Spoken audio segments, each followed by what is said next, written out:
I'm going to be real with you, my people. It was hard to decide on what to talk about with Lucia. Her story is a pretty straightforward mixture of tropes. She is a character with a secret origin that connects her to the main villain and the enemies of her people, demons. The reveal of this origin devastates her because it's believed to be something evil within her. She fears the power that previously gave her strength may eventually consume her and cause harm to humanity. Dante helps reassure her that she isn't a slave to destiny and that her learned humanity from her upbringing is just as important as her demonic origins.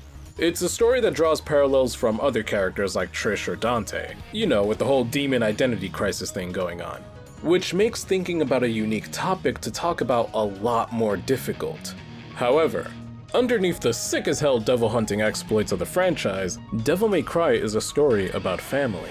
Each character's arc shares this theme and how their role within a family has impacted their lives. Taking a second look at DMC2 with this in mind, I noticed something interesting. Lucia is an adopted demon. So is Nero, but the difference is that Nero always knew he was adopted, while Lucia learned of it later. There's a growing body of psychology research surrounding adoption and how to appropriately handle the reveal to someone. Hear me out. What does this research mean with regards to Lucia's story? And, more interestingly, what could have been explored further by using it? In order to talk about Lucia, the Adopted Demon, I'm going to have to do something similar to my Trish and Lady videos. We're going to have to infer some key details about Lucia's life experiences in order to fill in the gaps in her story. We're going to do our best to keep it in line with the details that are already available to us. At the same time, we'll apply what psychology has documented about this experience in order to describe a missed opportunity for a compelling story. What I want to focus on in particular is the feeling of devastation in Lucia after discovering that she is a demon created by Arius, the main antagonist of the story. She mainly expresses how she fears she'll lose control of her powers and become a mindless drone similar to the other demons Arius commands. But there's another side to this realization that's being neglected. Lucia essentially found out she's adopted. Understandably, the fate of the world has a little bit more priority in terms of danger, but this realization could be just as devastating. To understand why, let's talk about her culture. Ville de Marly, also known as Dumary Island, or the island where holy and evil merge, what a badass title, is an island with a rich history of immigration. In ancient times, the world had a diverse pantheon of gods.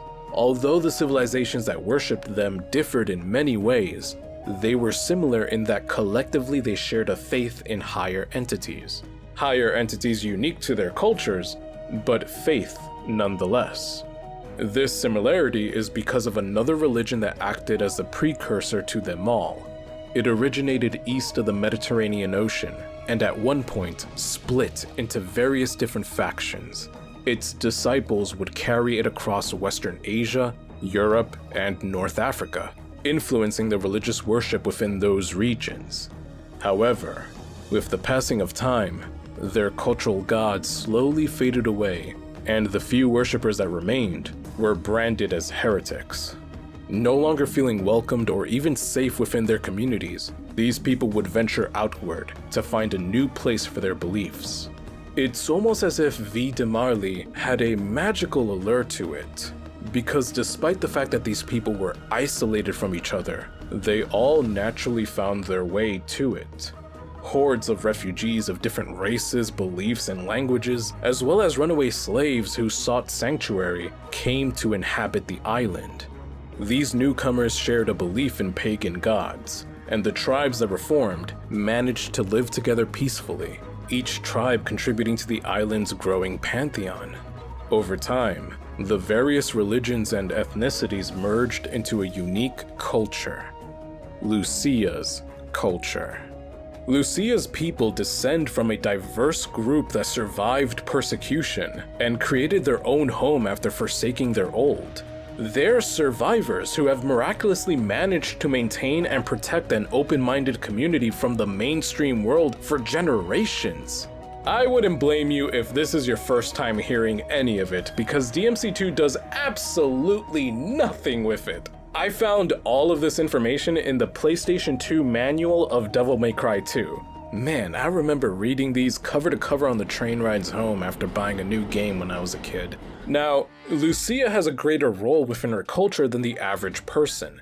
The same manual creates a distinction for the gods that were worshipped by the new culture. They were an ancient family of beings inhabiting a different dimension. They wielded strange powers and existed outside the concepts of right and wrong. The priests of these cults were known as guardians, and were sometimes called upon to protect the gods and their worshippers. Many were the legends of guardians who had borrowed the power of their own gods to defeat enemy gods. The manual doesn't elaborate any further on the identity of these guardians, but I think it's safe to infer that they were the same clan Lucia mentions within the game, a clan that protected Dumary, who she thought she descended from. Lucia believed her powers were inherited from these guardians, who historically have borrowed their powers from a higher entity. These powers are an important cultural icon. They demonstrate favor and protection from the gods her people worship. Therefore, we can infer that her powers only deepened her connection to her culture, because she was accepted as a protector and a representative for their gods. All of this is the cultural context that Lucia has understood for all of her life, and was shattered at the reveal of her origin. This is more than about her being a demon. She just learned that she has no biological connection to any part of her family, her people's history, and her culture.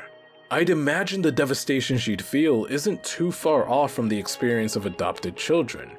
Denise Cuthbert, a professor and researcher at Australia's Royal Melbourne Institute of Technology, has studied the history and sociology of adoption.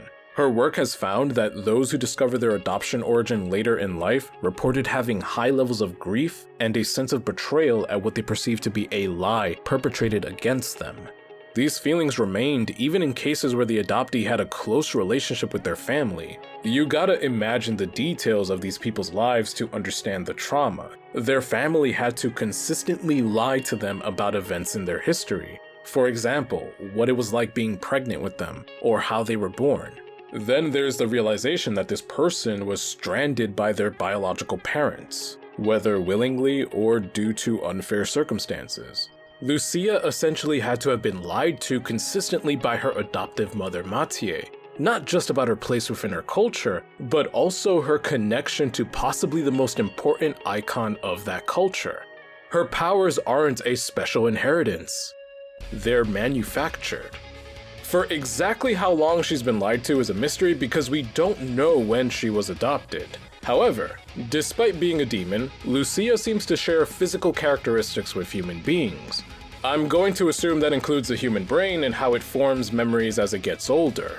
Considering that she was unaware of her origin and that she is referred to as being raised by Mathieu, I believe it's safe to infer she was taken in at a very young age, before her brain could even form explicit memories. In other words, this lie has most likely been going on for a long time. This should be devastating for Lucia, and could have been more of the focus of her story in DMC2. It could have also given us some more character detail for Mathieu. Amanda Baden, a professor and researcher at Montclair State University, has been studying adoption-adjacent issues for over 25 years now.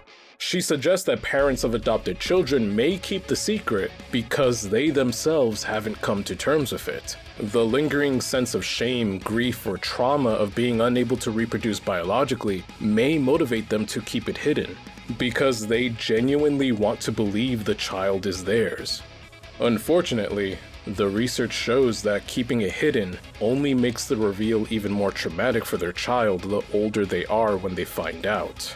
Thus, the parent risks having their child inherit trauma. In case you're wondering, Professor Baden suggests that telling children early about their adoption status is better for their overall mental health and life satisfaction. A lot of the trauma we've been discussing comes from the feeling of betrayal from their adoptive parents. By telling them early, you avoid creating that feeling. They don't need to understand all the intricate details about adoption, But, like with anything really, they can understand the basic concept of what adoption is. Now back to Devil May Cry 2. It's just kind of funny how close these two statements are to each other.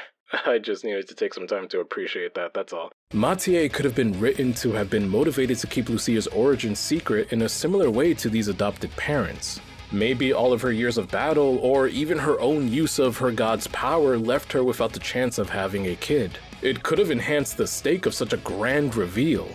You know, alongside the whole manufactured demon stuff. There's a compelling story here about a found family between Mathieu and Lucia just waiting to be written. A theme that is on brand for Devil May Cry, a series full of characters who have found a new family amongst each other. Lucia is a character who bears a devastating secret, one that isn't simple to overcome on her own. Once the demons are slain, the human elements remain, and it's possible for her to go the rest of her life feeling more guarded and closed off from the people she loved. She could easily become another reclused devil hunter, unless someone with that experience could step in to give a helping hand. You know, for a game as universally hated as this one, it has one of the most interesting settings in the series. I don't expect this game to ever be officially revisited by the developers. But who knows? Maybe some fan out there will see the story potential here, and with enough time and patience will make a video that explores these settings and characters in an alternate universe of the franchise. Maybe one where Virgil is the main character. Who knows? If you'd like to see more videos on these characters, then subscribe and hit the bell icon. If you'd like to make a one-time donation to support my work directly, you can find links to my donation accounts in the description below. And as always, my people, thank you for watching.